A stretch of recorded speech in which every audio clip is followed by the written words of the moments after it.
Hi, dear cricket fans, subscribers, and friends of Cricket Happenings. I wish you all a very, very happy new year and a prosperous 2011. This is your host Ram with your favorite show, Cricket Happenings. And also, I would like to thank you all for the tremendous support that you have given me.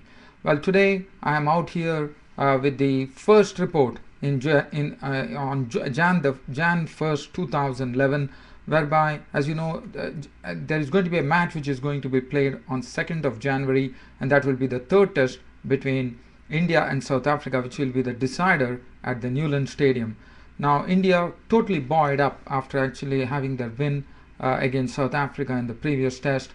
They are looking absolutely good. In fact, the news from Newlands is that it is going to be a batting paradise. Well, if that is going to be the case, India is totally strengthened because Gautam Gambhir is coming back into the team. So Gautam Gambhir and Virendra Sehwag forms one of the very wonderful opening partnerships. In fact, I'm told they have 100 plus opening partnership in test now, so they have been doing well, and they are the ones who have actually laid the foundation for the later batsmen to play well and then push towards a big total. So India would be expecting Gautam Gambhir and Virendra Sehwag to really fire on cylinders as far as this match is concerned, because I said this is the decider, and India would also like to do one thing because they have never won a test series in South Africa. Now, if they could do that, that would be an icing on the cake for India just before the World Cup 2011. Well, Rahul Dravid probably needs to get into some form here, and probably this batting paradise might help him. Sachin Tendulkar, well, he failed definitely in the previous test, but you know what Sachin Tendulkar can do, and if it is going to be a batting pitch, then Sachin Tendulkar could be quite a sort of a thorn for South Africa. Otherwise, also is a thorn, but more so if there is going to be a batting pitch, if the ball is going to come at some good height and good bounce, Sachin Tendulkar would be someone who would like to be getting more runs there. VVS Lakshman, well, VVS Lakshman, what to say? What a wonderful 2010 he had, and so probably he would like to begin it in the same manner that he would like to begin where he left off in 2010 and carry the same form forward. Cheteshwar Pujara, well, Cheteshwar Pujara, he couldn't get a big knock, but yes, Cheteshwar Pujara has a lot of talent, but his fielding was superb. In the closing cordon, he was in the forward short leg and he fielded superbly. Mahendra Singh Dhoni leads the side, and Mahendra Singh Dhoni, what else to say? So what a great captain India has now. One can actually use the word great for Mahendra Singh Dhoni, the way he captains the side and leads his troops. And Harbhajan Singh, very refreshing to see Harbhajan Singh. As you know, he has done well with the bat against New Zealand with 2 successive centuries, but now he has started it with the ball, and that is what we want. If Zahir Khan, well, Harbhajan Singh is a match winner for India. Zahir Khan has become a match winner for India.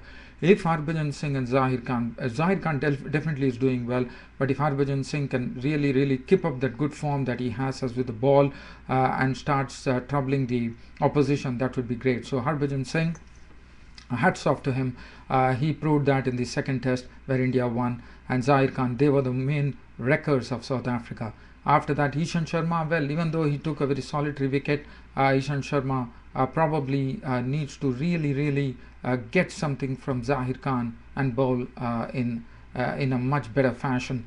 But Sreesanth was the one who really had the batsman under the, I would say he really had the batsman under a lot of pressure. One was his verbal battle with Graham Smith, and also the way he actually took De Villiers' wicket and Jack Scally's wicket, which was a turning point in the game. But let me tell you, Sreesanth is making the batsmen really hurry, and that is what will make each and every team now make them wary that India, if they can't prepare a pitch which is suiting to pace, because India definitely has the wherewithal to deliver now. Now, as far as South Africa is concerned, South Africa definitely would love to win it and make it 2-1. But well, as I said, it's a batting pitch. Both the teams are actually completely flooded with batsmen. Now Graham Smith and Alvaro Peterson at the top of the order. They are. I mean, Alvaro Peterson showed lots of promise there. Graham Smith, as usually, is a very good batsman. Again, he would have a battle here with Sreesanth and Zahir Khan. Hashim Amla, well, as I said, Hashim Amla is like VVS Lakshman. If he could actually get that form going in 2011 too, that would be great for South Africa. Jack Scally is one of the great batsmen from South Africa, having tons of runs under his belt.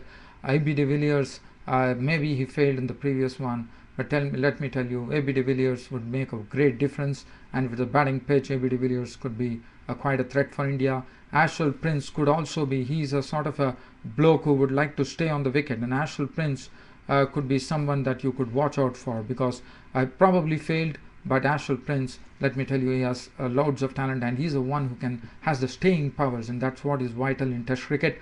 Mark Boucher, the wicketkeeper, well, he would like to do well. Yes, one good thing about it is Graham Smith will be liking to do well. I'm told it's his home ground there. Paul Harris, the left arm spinner, also.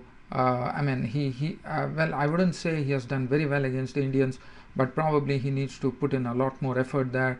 And the bowling has been revolving on Dale Steyn and Dale Steyn and Mon Markle, who have been actually delivering the goods for South Africa, and Dale Steyn in particular. And both of them, I think the bowlers would have a hard grind here, whether it is the Indian bowlers or South African bowlers, because looking at the batting pitch, there will be a real test where the batsman would hold sway, but the bowlers have to produce something extraordinary on this batting pitch to go through the defenses of the batsmen.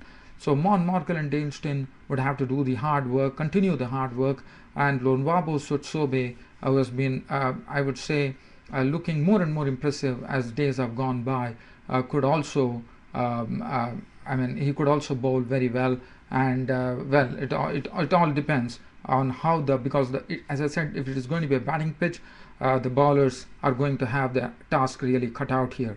Well, so this is as far as, so what would be interesting is if India can actually win this test and actually win the series, because this is something they have never done it in South Africa. So that will be another feather in the cap for India if they could do it. But South Africa, I'm sure they have knowledge of the conditions, and the batting pitch there would really help them too, because as I said, they are also loaded with lots of batsmen, experienced batsmen, and so I think we have a good game on hand. Probably a run feast is in store for all the dear cricket fans, subscribers and friends here. This is as far as this test match is concerned. The third and final test starting tomorrow at the Newlands in Cape Town.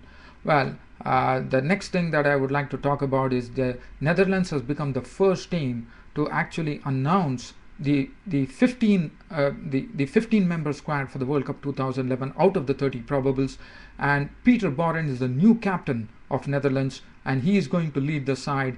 Well, Peter Borren is the captain. Wesley Baresi is the wicketkeeper, but let me tell you, Wesley Baresi has had some good knocks in the domestic season, and I think one should be watching him. Mudassar Bukhari has been doing well with the ball. Atsi Burman, Tom Cooper. Tom Cooper is another one would like to watch, because he has been very consistent with the bat. Tom de Groot, Alvi Karwizi, Bradley Kruger, Bernard Lutz, Adil Raja, Peter Sila, the right arm off spinner. Eric Swazniewski also has been doing well. Ryan ten Doshad is an all-rounder. He has been playing in the HRV Cup here for Canterbury. He played in the Australian 2020, and Ryan ten Doshad is one of the key members of the Netherlands squad, and he has been making lots of runs too of late. And Brent Westjic and Bas Zudrand is another good player, Bas Zudrand. So and the reserves are Tom Hegelman, Andrew Hoogstraten and Mohamed Kashif. So, well, dear cricket fans, subscribers and friends, Netherlands are the first team to name the 15 member squad for the World Cup 2011. Peter Borren is the new captain of the Netherlands team, and one really looks forward to the World Cup 2011 in this year for sure.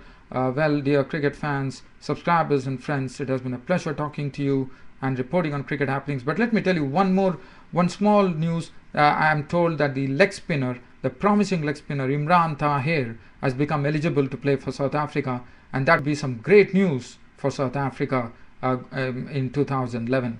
And because He's such a promising leg spinner from South Africa, and South Africa will have their first leg spinner playing there, if at all. So that's it, dear cricket fans, subscribers, and friends for Cricket Happenings. This is Ram wishing you all a great new year in New Year 2011, and I will be back with you with a full match report of the first day's play in the third and final test between India and South Africa, which will be played at Newlands tomorrow. Until then, this is Ram bidding goodbye. Thank you.